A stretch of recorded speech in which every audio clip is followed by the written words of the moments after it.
پی T آئی کے فساد کی جڑ خفیہ ہاتھ ہے جو پیچھے بیٹھ کر ہر چیز کنٹرول کر رہا ہے، اس کے ارادے کچھ اور ہی ہیں۔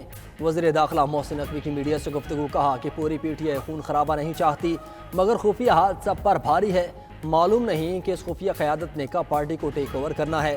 احتجاج میں سارے وسائل خیبر پختونخوا کے لگ رہے ہیں، ہم ڈی چوک پر فائرنگ شروع کر دیں تو کوئی بندہ آگے نہیں آئے گا، لیکن ہم نے ایسا نہیں کرنا۔ پاک فوج کی تعیناتی ریڈ زون کے تحفظ کے لیے کی گئی، آئی جی کو اختیار دے دیا جیسے چاہیں مظاہرین سے نمٹیں۔ وزیر اطلاعات عطا تارن نے کہا کہ بشرا بی بی خون خرابہ چاہتی ہیں، ان کا لاشیں گرانے کا مقصد پورا نہیں ہونے دیں گے، ابھی بھی وقت ہے کہ باز آ جائیں، مجبور نہ کریں کہ آخری حد تک جائیں۔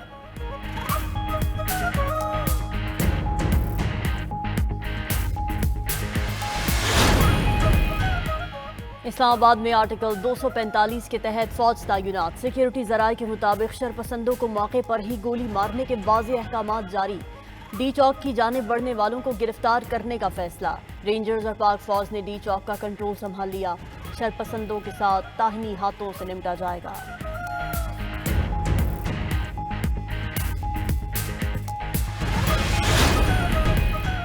انتشاری ٹولہ انقلاب نہیں، خون ریزی چاہتا ہے، صدر مملکت اور وزیر اعظم کی رینجرز اور پولیس اہلکاروں پر حملوں کی شدید مذمت۔ شہباز شریف نے کہا کہ یہ کسی طور پر پرامن احتجاج نہیں، شدت پسندی ہے، پاکستان کسی بھی انتشار اور خون ریزی کا متحمل نہیں ہو سکتا، انتشاری ٹولہ شہید اہلکاروں کے بچوں اور اہل خانہ کو جواب دہ ہے۔ وزیر اعلیٰ پنجاب مریم نواز نے کہا کہ شہید ہونے والے بھی کسی کے بیٹے اور بھائی تھے، فسادی اور شرپسند سیاسی تاریخ کا خونی باب لکھ رہے ہیں۔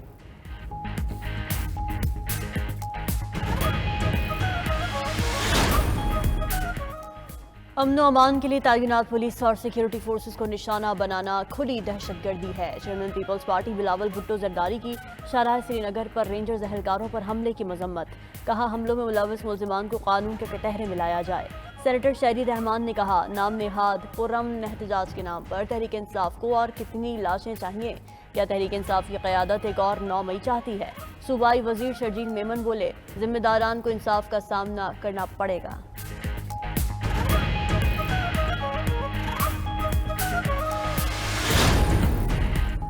پی ٹی آئی کا احتجاجی قافلہ اسلام آباد میں موجود، قافلے میں سابق خاتون اول بھی شامل، چنگی نمبر 26 کے بعد 0 پوائنٹ پل پر مظاہرین نے پولیس اہلکاروں پر پتھراؤ اور آنسو گیس کی شیلنگ کی۔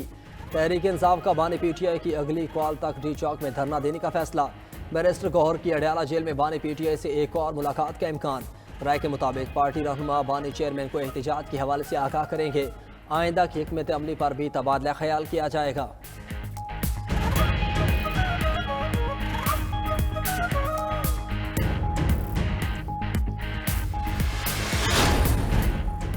حکومت معصوم شہریوں پر فائرنگ سے باز رہے، chairman P T I barrister Gohar کا ٹویٹ کہا تمام پی ٹی آئی کارکن اور حمایتی اپنی جدوجہد میں پرامن رہیں، بانی پی ٹی آئی کی جلد رہائی کے حوالے سے پرامید ہیں، بانی پی ٹی آئی کی اگلی کال تک ڈی چوک میں دھرنا دینے کا بھی فیصلہ، بیرسٹر گوہر بانی پی ٹی آئی سے اڈیالہ جیل میں آئندہ کے لائحہ عمل پر ہدایات لیں گے۔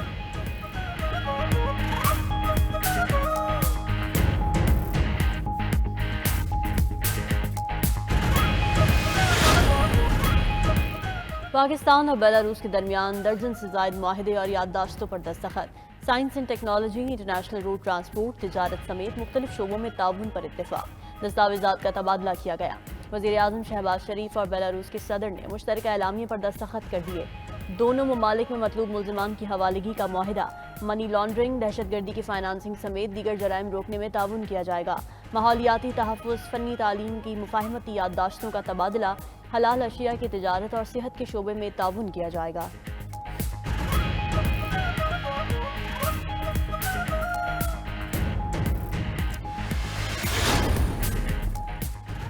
بیلاروس کے ساتھ معاہدوں پر فوری عمل یقینی بنائیں گے، وزیر اعظم شہباز شریف کی مہمان صدر کے ساتھ نیوز کانفرنس، کہا بیلاروس کے ساتھ 2 طرفہ تعاون ترجیحی بنیادوں پر آگے بڑھائیں گے، دونوں ممالک مستقبل کے لائحہ عمل کے لیے سنجیدگی سے مل کر بیٹھیں گے۔ بیلاروس کے صدر لوکاشینکو نے کہا کہ پاکستان کے ساتھ مضبوط تعلقات ہیں، موجودہ دور کے مطابق جدید منصوبوں پر کام کرنا ہوگا۔ وزیر اعظم شہباز شریف کو عملی اور بہترین انسان پایا، صدر الیگزینڈر لوکاشینکو کا وزیر اعظم ہاؤس آمد پر پرتواق استقبال، گارڈ آف آنر پیش کیا گیا۔ شہر اقتدار میں حفاظتی انتظامات مزید سخت، اسلام آباد، راولپنڈی اور مری میں تعلیمی ادارے آج بھی بند، میٹرو بس سروس سمیت پبلک ٹرانسپورٹ بھی معطل، راستوں کی بندش سے شہریوں کو شدید مشکلات کا سامنا، اسلام آباد اور پنجاب کے کچھ شہروں میں پیٹرولیم مصنوعات کی قلت پیدا ہونے لگی، لاہور رنگ روڈ ایک بار پھر ٹریفک کے لیے بند، راوی پل بھی بند، ٹھوکر نیاز بیگ اور بابو صابو سے موٹر وے بھی بند، دریائے جہلم کے تینوں پل چوتھے روز بھی بند۔ ادھر لاہور ہائی کورٹ میں موٹر ویز اور سڑکوں کی بندش کے خلاف درخواست پر سماعت، درخواست گزار کے پیش نہ ہونے پر سماعت آئندہ ہفتے تک ملتوی۔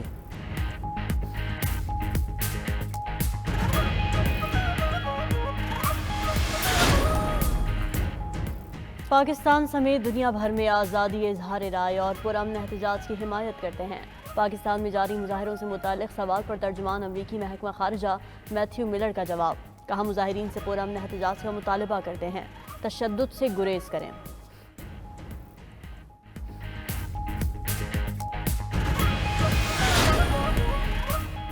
بشرا بی بی کے ناقابل ضمانت وارنٹ گرفتاری برقرار، بانی پی ٹی آئی اور بشرا بی بی کے خلاف 190 ملین پاؤنڈ ریفرنس بغیر کارروائی 28 نومبر تک ملتوی۔ احتساب عدالت اسلام آباد کے جج نے جوڈیشل کمپلیکس میں سماعت کی، بانی پی ٹی آئی کے خلاف توشہ خانہ 2 کیس کی سماعت بھی 29 نومبر تک بغیر کارروائی ملتوی۔ توشہ خانہ 2 کیس میں بانی پی ٹی آئی اور بشرا بی بی پر آج فرد جرم کی تاریخ مقرر تھی۔ ادھر سعودی عرب سے متعلق ویڈیو بیان پر بشرا بی بی کے خلاف ناروال میں بھی مقدمہ درج۔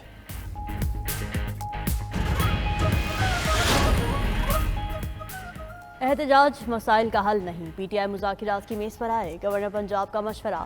لاہور میں تاجروں کے وفد سے ملاقات میں سردار سلیم حیدر نے کہا، احتجاج سے عوام کے لیے مسائل پیدا ہوتے ہیں، جب بھی ملک کی معیشت بہتر ہونے لگتی ہے، ملک دشمن عناصر ملک میں عدم استحکام پیدا کرنے کے لیے سرگرم عمل ہو جاتے ہیں۔ احتجاج کی کال دینا ملک دشمنی ہے۔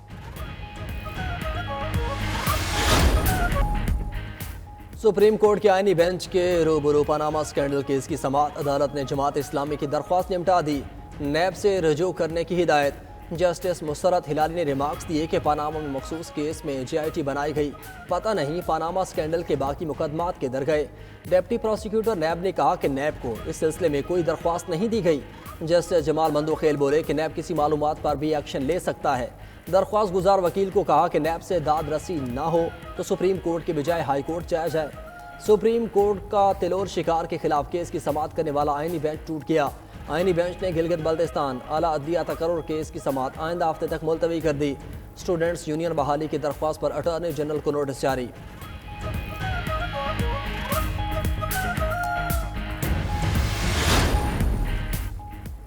سندھ ہائی کورٹ میں آئینی بینچز کا قیام، دیگر عدالتوں نے آئینی درخواستوں کی سماعت سے معذرت کر لی۔ ایس بی سی اے کے معاملے پر درخواست گزار کی فوری سماعت کی استدعا۔ جسٹس صلاح الدین پنہور نے کہا، وفاق، صوبائی حکومت یا کسی ادارے کی کارروائی سے روکنے سے متعلق درخواستیں آئینی بینچ سنے گا۔ آپ جسٹس کے آغا سے اجازت لے لیں، آفس طے کرے گا درخواست ریگولر بینچ سنے گا یا آئینی بینچ۔ عدالت نے کال اپ نوٹس، اکاؤنٹس ڈی فریز کرنے اور تحفظ فراہم سمیت دیگر کیسز کی سماعت سے معذرت کر لی۔ غیر قانونی تعمیرات، تجاوزات اور زمینوں کے تنازع سے متعلق کیسز بھی ملتوی۔ جسٹس ظفر راجپوت کی سربراہی میں 2 رکنی بینچ نے 30 سے زائد کیسز واپس بھجوا دیے۔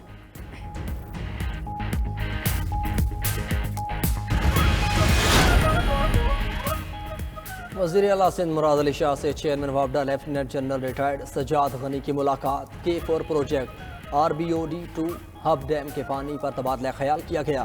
وزیر اعلیٰ سندھ نے کہا کہ K4 کی توسیع کا کام ورلڈ بینک سے فائنل ہو گیا، توسیع کا کام مارچ 2025 سے شروع ہو جائے گا۔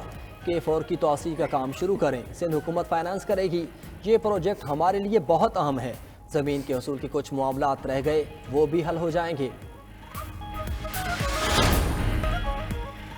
انڈونیشیا میں شدید بارشوں کے بعد سیلابی صورتحال، لینڈ سلائیڈنگ کی وجہ سے 20 افراد ہلاک، 7 لاپتہ۔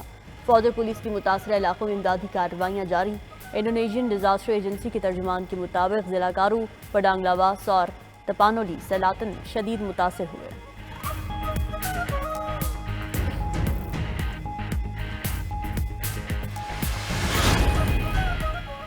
اسرائیلی فورسز کی مشرق وسطی میں دہشت گردانہ کارروائیاں، لیبنان میں بمباری سے 24 گھنٹوں میں 59 افراد شہید، 112 زخمی ہو گئے۔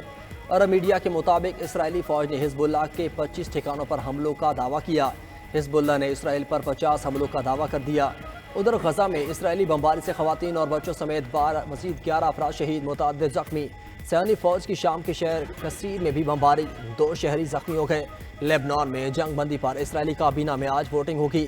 امریکی میڈیا کے مطابق نیتن یاہو نے لیبنان میں سیز فائر معاہدے کی منظوری دے دی۔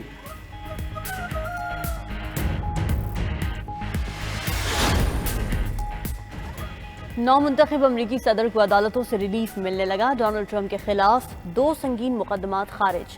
2020 انتخابات کے نتائج الٹنے اور خفیہ دستاویزات چھپانے کے مقدمات نمٹا دیے گئے۔ ادھر افغانستان سے انخلا کے ذمہ دار فوجی جنرل ٹرمپ کے زیر اعتاب امریکی ریپبلکن سینیٹر نے افغانستان سے انخلا کی نگرانی کرنے والے جنرل کی ترقی روک دی۔ صدر جو بائیڈن نے فرڈوناہو کو یورپ اور افریقہ کے لیے 4تھے اسٹار کے لیے نامزد کیا تھا۔